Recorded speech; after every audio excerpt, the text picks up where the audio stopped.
Hey, everybody, welcome in. It is I'm not going to call this an emergency edition of the HOUTOPIA football podcast.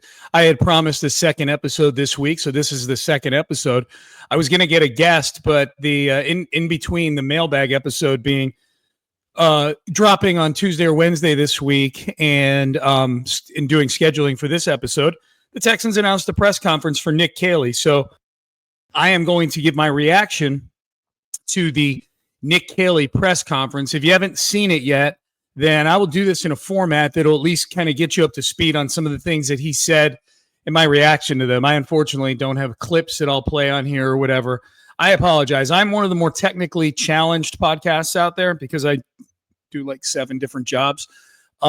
So it's just me and you sitting on a park bench or sitting on a bar stool chit-chatting about this stuff.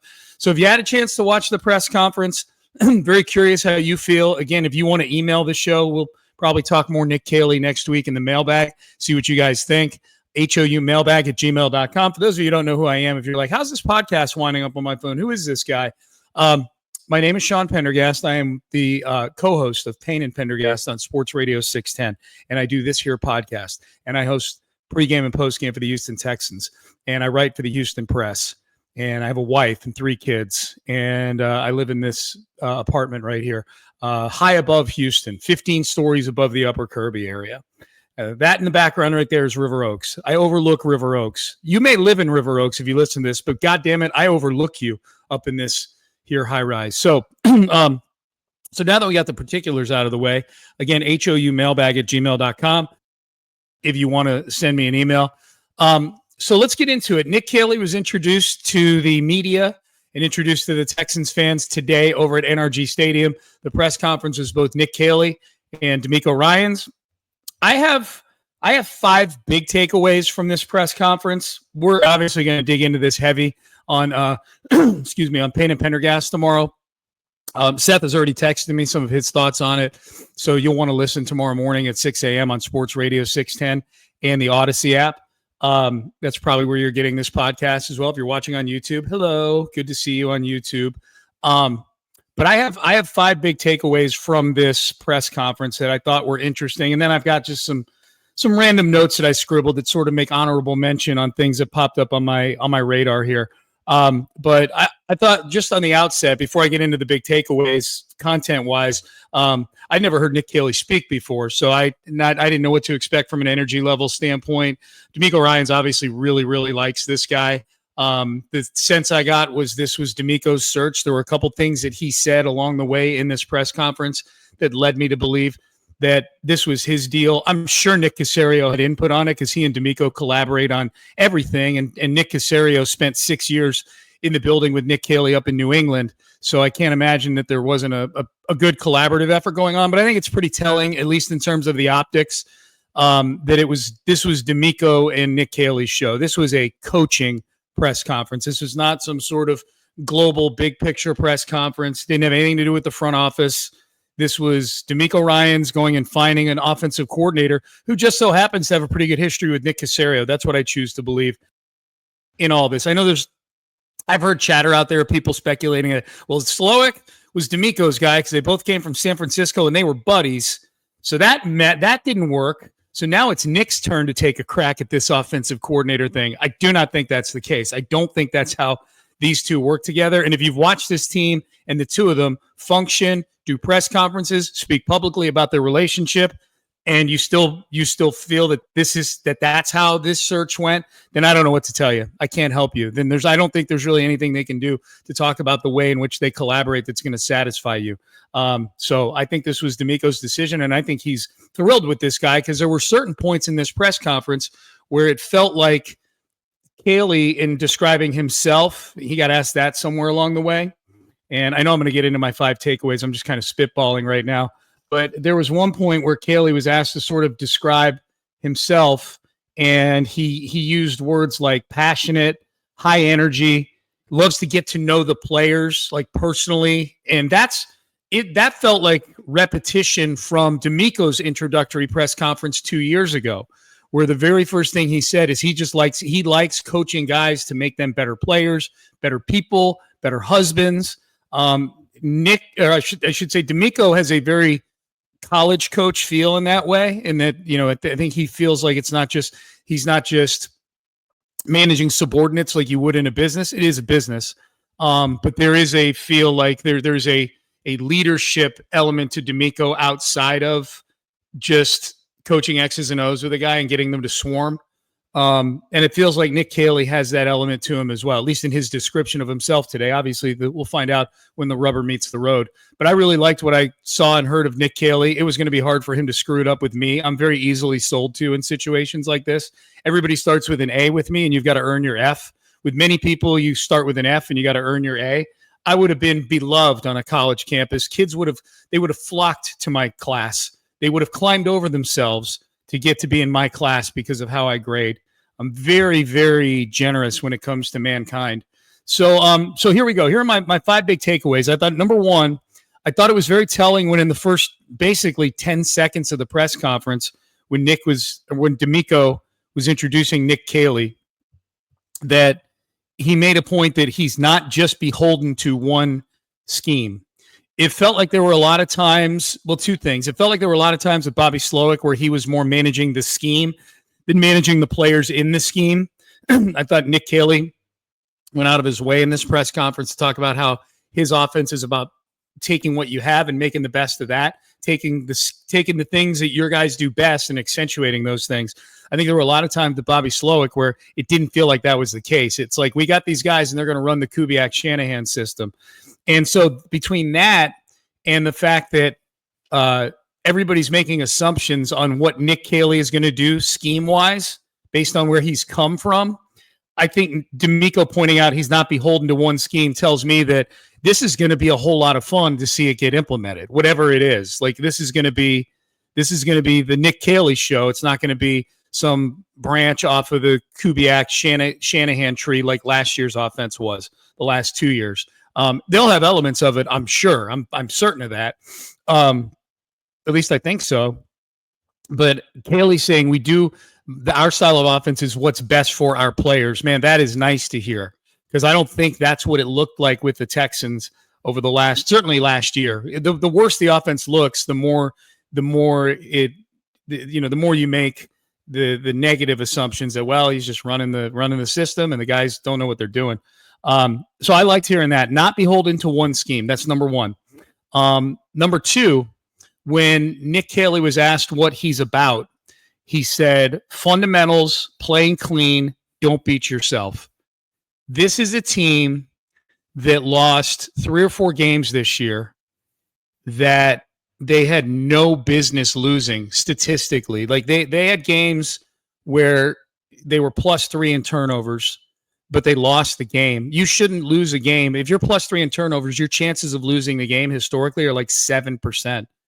And to do it twice within a month of each other, the Green Bay game and the Detroit game, week 7 and week 10, is inexcusable. And the reason they're losing those games, oftentimes mistakes on the offensive side of the football. Defense wasn't perfect in those instances, gave up big plays. But let's face it, over the aggregate of the season, if we're attributing wins to offense or defense, there's way more games the defense won than the offense.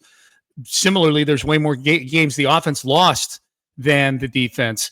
The penalties, the holding penalties, but the false start penalties, the truly fundamental type stuff. When you're losing games that the stats afterwards are the record of teams that did such and such is, in this situation, is 45-0. Now they're 45-1. Then the Texans are the one team that loses that game.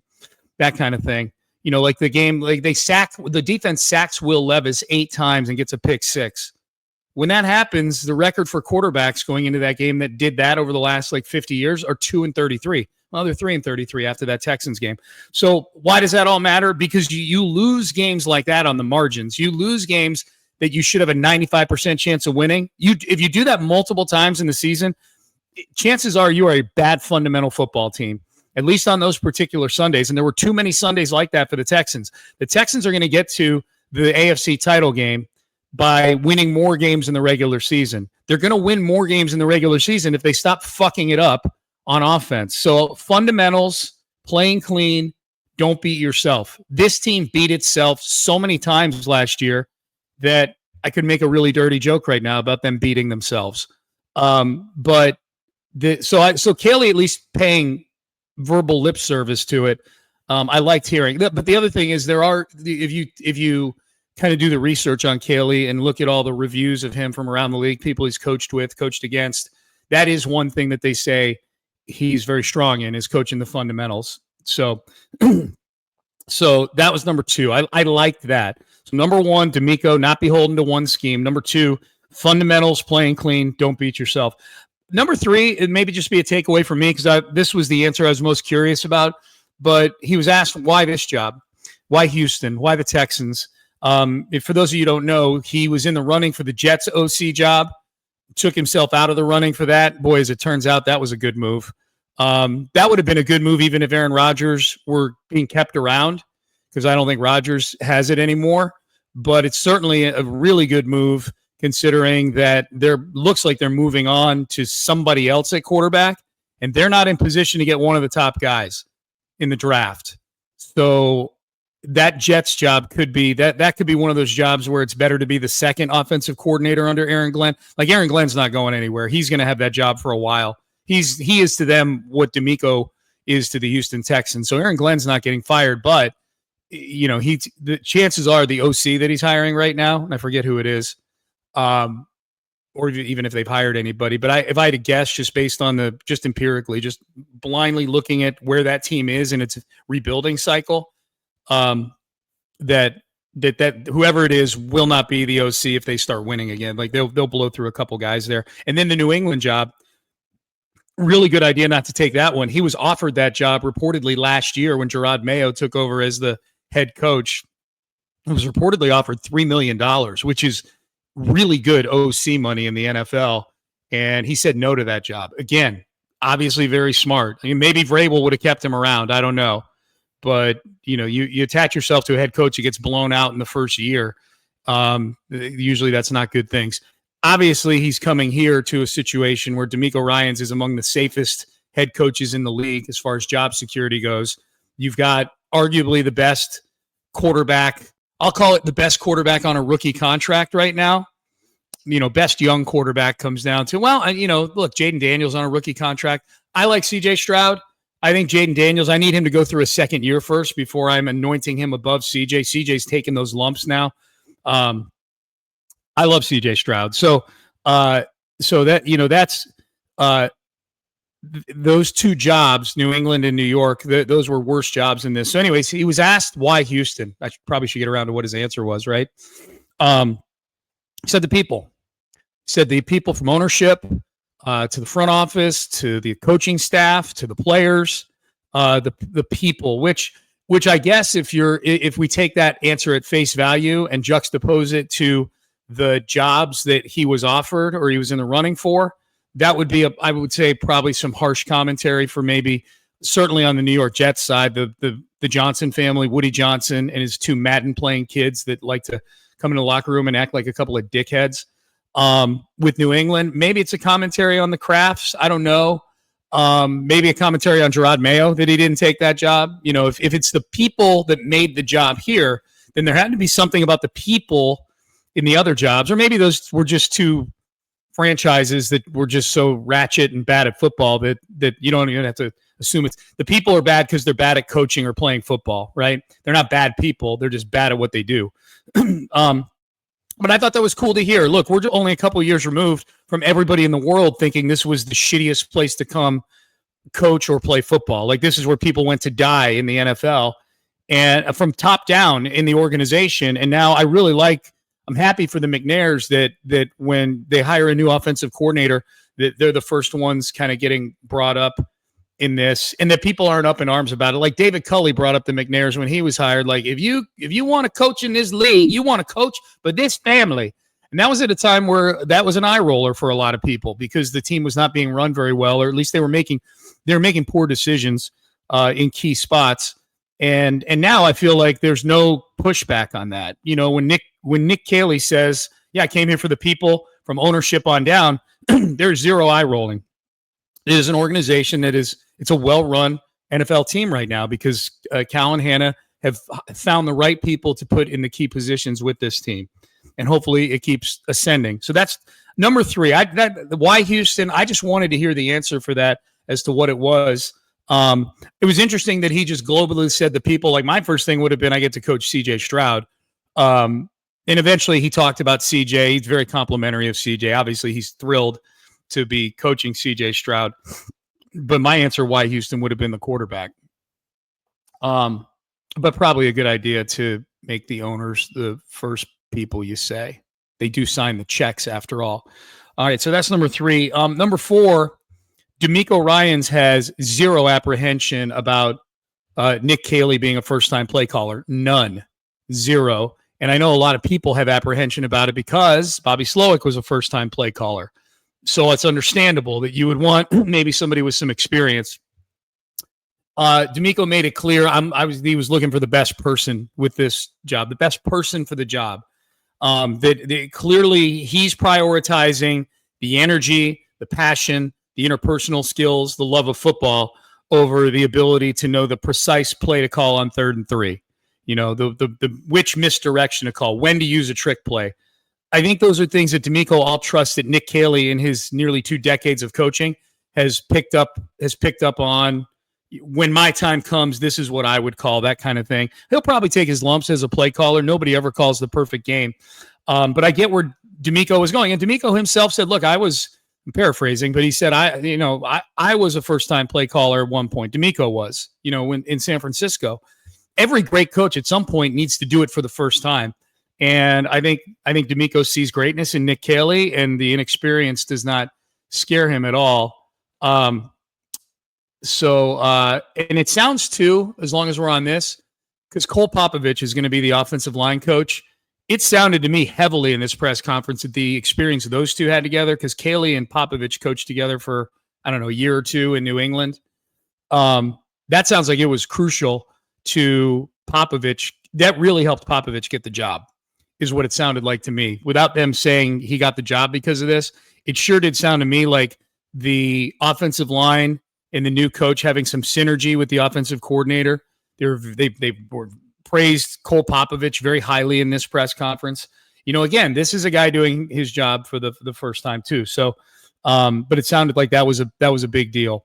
Cole Popovich and Nick Caley having worked together. The 5th thing for me, and the last big thing that I wanted to hear about, was Steph Diggs. Diggs has a Monday deadline to get a new deal done with the Texans, or his contract voids and the Texans get hit with $16 million in dead money. D'Amico Ryans shut down any Stephon Diggs, or any free agent for that matter. He treated Stephon Diggs like you may as well have asked him about T. Higgins, who I don't think you're allowed to talk about yet. They can talk all he wants about Diggs. He said, we're not going to talk about any free agents. Now's not the time, something to that effect. It was like a 12-word answer. It was by far the shortest answer of the press conference, and D'Amico kind of got that agitated look on his face where he answers the question looking at whoever asked it, then looks the other way kind of angrily, or at least he looks angry to me.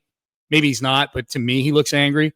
So I don't know what to read into that other than, okay, this is the only answer we've had about Stephon Diggs in the last several weeks about him signing an extension here. So I've got to feel differently about it one way or the other, either better or worse. There's no way that makes me feel better about Stephon Diggs coming here. I think if anything, if I had to move my emotion meter one way or the other, I would say I feel probably more strongly he's not back, that he didn't even refer to Steph by name, that he just treated him like he was any free agent that you're not allowed to tamper with. Very peculiar, especially because in the past, when you asked D'Amico about Diggs, any opportunity he had to gush about him, he would. So the more I even talk about this now, the worse I feel about him coming back. And I say worse because I want them to bring back Stephon Diggs. I think for what the price should be, he would be the best option in that kind of bin, that bargain bin of aging wide receivers. Because for most of the other ones, you'd have to trade something to get them, whether it's Deebo Samuel or Cooper Kupp or Devontae Adams. Probably missing 1 or 2. But so anyways, I thought it was really interesting that D'Amico just shut down the Diggs talk. So those are my 5 big takeaways. As I glance at my other notes that I have here from the press conference, I took a lot of notes, as you can see. But Caley called C.J. Stroud a tremendous talent, tough, instinctive, were the adjectives that first came to mind for him. The O-line, he talked a lot about the O-line. The reason I don't have the O-line in the top 5 takeaways is because it's so much of a thing that we're gonna have to see in training camp first before I can formulate any opinions. But I like that he talks about fundamentals. I like that he talks about trust and communication. I like that he talked about the offense seeing the play, seeing the, sort of seeing offense through the same 11 set of eyes, that kind of thing. So I thought that was really good. And then just it's very obvious D'Amico likes D'Amico and Nick Caley have very similar energy levels, very similar ethos about them both. High energy, just tailor things to the players, very player-oriented coaches. I'm not going to call them players coaches because that implies sometimes that they're soft. It sounds like there's accountability with Nick Caley. I like the press conference. If I'm judging by the press conference, then I would say so far so good. I liked what I heard today. Hopefully you did as well. Hopefully you liked what you heard on this podcast, and then you subscribe to it and tell a friend to tell a friend to tell all their friends to subscribe to this podcast. HOUmailbag@gmail.com is how you can get in touch with me via email. We'll do a mailbag next week, probably Tuesday. Off season, probably be recording those on Tuesday. So the sooner you can get those to me, the better. Off season mailbag, always it can be a crapshoot. If you want to drop a little Astros in there, with the old Bregman signing with the Red Sox or whatever. I've got a lot of thoughts on that, so we can hit that too if you want to mailbag in about that. Mailbag is just sort of a freestyle thing. So HOUmailbag@gmail.com. So I'm out. Big thanks to Jared Rowland, my producer, for getting this podcast to all of you.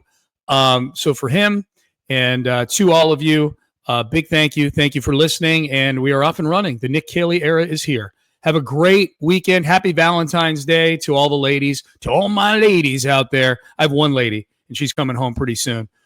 She's a teacher in Deer Park, and her name is Amy Pendergast. So take care of the ladies on Valentine's Day, guys. All right, just my reminder. That's my PSA to all of you. If you don't do that, I'm not speaking for any divorce attorneys right now. The only attorney I speak for is Daly and Black, and they help people battling their insurance companies. Now, if you don't get something for Valentine's Day, your wife or girlfriend could beat the shit out of you, and then you'd have to maybe file some claims with your insurance health-wise, and then maybe they can help you. I have no idea.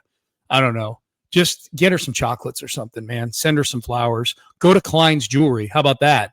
KleinsJewelry.com. I'm serious. Mark Klein will take excellent care of you. This isn't even a live read I'm getting paid for.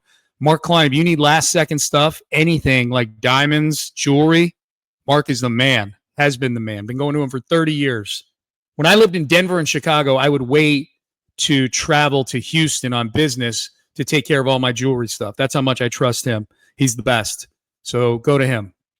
All right. I already said we're done. We're out of time. What am I doing? I'm babbling on here. Of course, I'm babbling on, but it includes sponsor mentions. So that's smart right there. All right. I'm done. See you guys. Have a good weekend. Later.